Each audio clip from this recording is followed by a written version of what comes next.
When human beings engage each other in relationships, they generally do so with expectations of love and mutual happiness. Therefore, it can come as quite a shock when we are confronted with unpleasant feelings of jealousy. Your partner meets up with an ex, spends lots of time with their friends, or has a flirtatious conversation with a member of the opposite sex. All of these situations can trigger jealousy. And yet, despite the fact that jealousy is an almost universal experience, common in almost every relationship, few people truly understand what jealousy is and what it reveals about our psychology. The mistake so many people make is not understanding where jealousy originates from.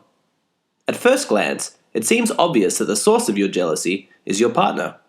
After all, they were flirting with that attractive person, and now you feel jealous. You weren't feeling jealous before, so logically, they are to blame. While this assumption is an easy mistake to make, it is incorrect because there has been a confusion between the trigger of the feeling and the source. The reality is that jealousy already exists inside you. Your partner's behavior may have triggered that feeling to surface, but it did not create it. Imagine someone who hasn't eaten all day suddenly spots a delicious-looking burger. The burger did not create their hunger, it simply triggered it. Or imagine someone who has had a terrible day at work. They've kept it under control, but on their walk home, they accidentally step in a puddle, and a huge wave of sadness hits them. Unfortunate, yes, but the puddle did not create their sadness, it simply triggered it. When we listen to stories about our partner's sexual history, it does not create jealousy, it simply triggers it. In fact, what we call jealousy is actually an umbrella term we use to describe a wide range of emotions.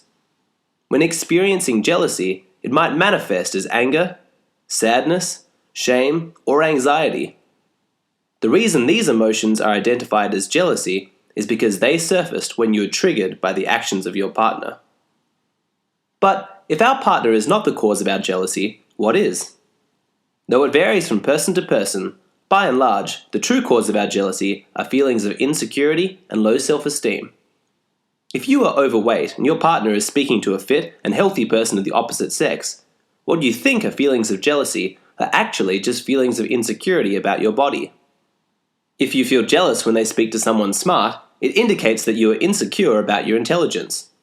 If you're jealous when they spend time with someone highly accomplished, it means you're insecure about your own lack of success. Perhaps while you were the entire focus of your partner, you felt validated and were able to ignore these insecurities. Now that that validation is lost, jealousy arises to remind you that those insecurities are still alive. There are some people who say that jealousy is totally irrational, but in a sense, jealousy is completely rational because it shows you exactly what you're feeling insecure about. Jealousy is like a magical compass that always points directly to where you're most vulnerable. In this way, jealousy can be used as a gift. It can show you where you most need healing.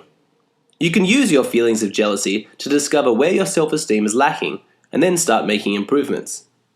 If you allow it, jealousy can be a spiritual guide that sends you personal reminders when it's time to do more self-improvement work. But if jealousy can provide such a practical benefit to our lives, why has it gotten such a bad reputation? Few people would disagree that jealousy is one of the most unpleasant and uncomfortable feelings we can experience.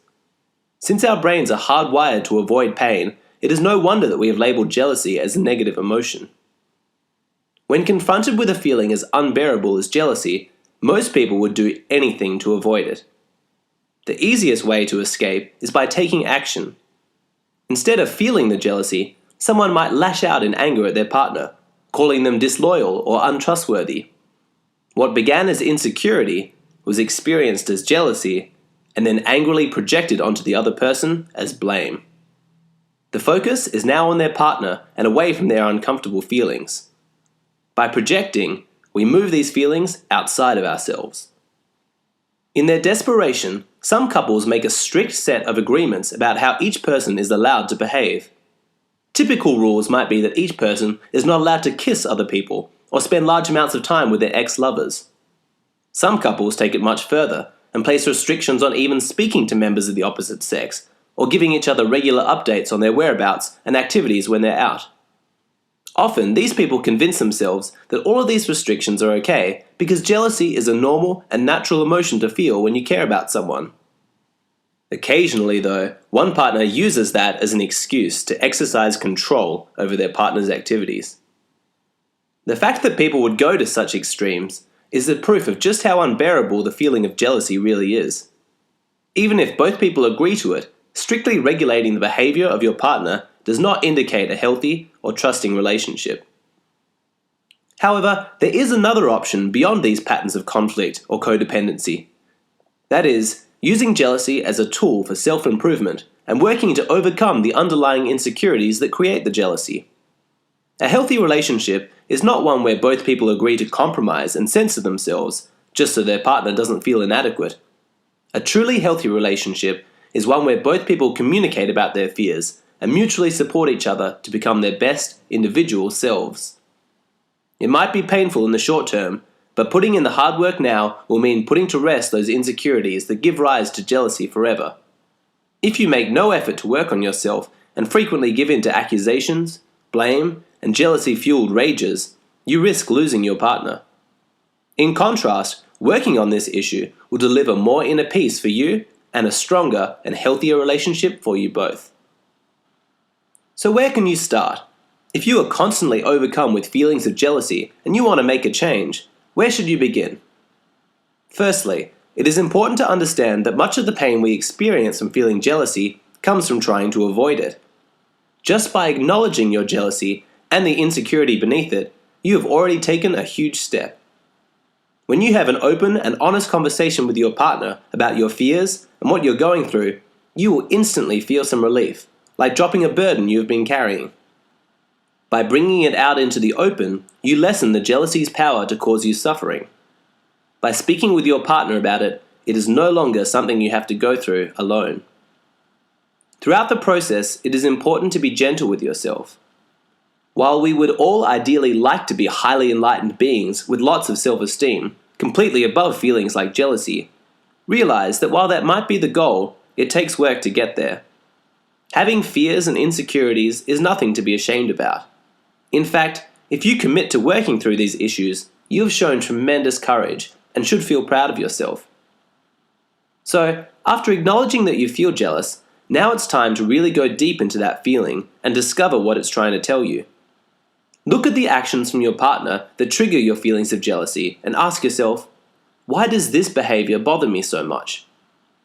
Perhaps you're triggered whenever your partner speaks to someone outgoing and confident because, deep down, you wish that you had those qualities yourself. Remember, there is nothing wrong with feeling jealous, but there is something very wrong with projecting your feelings onto your partner and blaming them.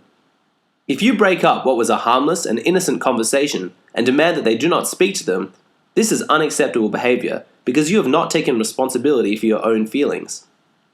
Even if you have been cheated on many times in the past and have legitimate trust issues, that is not your partner's fault. Owning your jealousy and taking responsibility for it is an absolute necessity for personal growth. That's not to say you have to sit idly by in misery. If you say to your partner, I know this is just my own insecurities speaking, but I'm feeling overwhelmed with jealousy right now.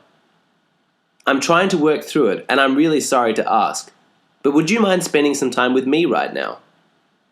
This kind of request is acceptable because even though you have asked them to end their conversation, you apologized, took responsibility for your feelings, and made a respectful request rather than an angry demand. As long as you are genuinely working through your jealousy issues, any loving partner would be happy to grant your request. In any conversation you have with your partner, it is important to not use words that blame.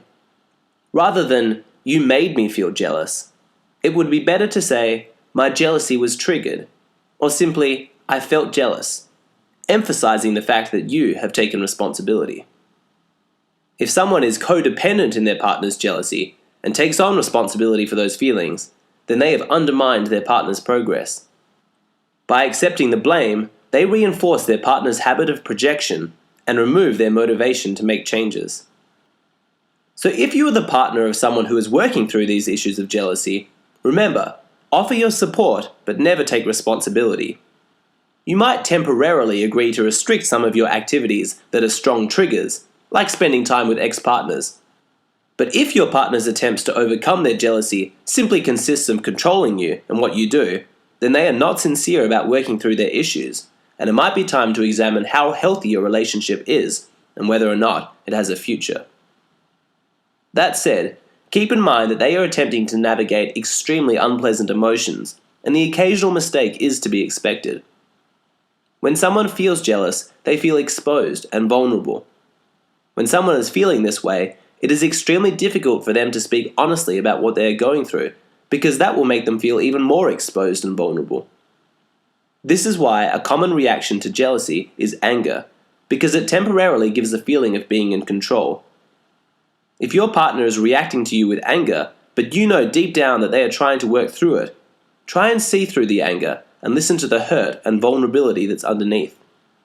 If you respond to anger with defensiveness, the only result will be an argument. If you respond with compassion and understanding, it could result in a loving conversation where you both uncover some deep-rooted issues and work through them together, strengthening your relationship. If your partner does open up to you about their feelings, you mustn't be judgmental or critical. If your partner comes to believe that there is something shameful about their jealousy, they will most likely repress their feelings and pretend that they don't exist.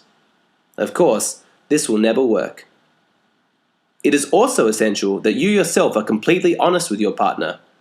If you are genuinely attracted to another person and your partner feels jealous, you owe them the truth. If you lie and deny your attraction, this is a form of psychological abuse known as gaslighting, where you make your partner doubt their own perceptions, implying that they are crazy or irrational. Exploiting someone's insecurities and shame about their feelings of jealousy is the favored tactic of those who are having an affair or trying to get away with something. This behavior is completely immoral. If someone is brave enough to work through their jealousy, as their partner, the least that you owe them is the truth. The ultimate goal through all of this is to have a high self-esteem that is rock solid and generated internally, rather than being dependent on the validation of a partner. This kind of person would not be jealous when their partner spends time with friends or does some harmless flirting with another person. This is true love, when you want your partner to be happy, even if you're not with them. The good news is, this experience of love is available to anyone. If you make an honest and consistent effort to work through what makes you insecure and build your self-esteem, then you too can live a life free from jealousy.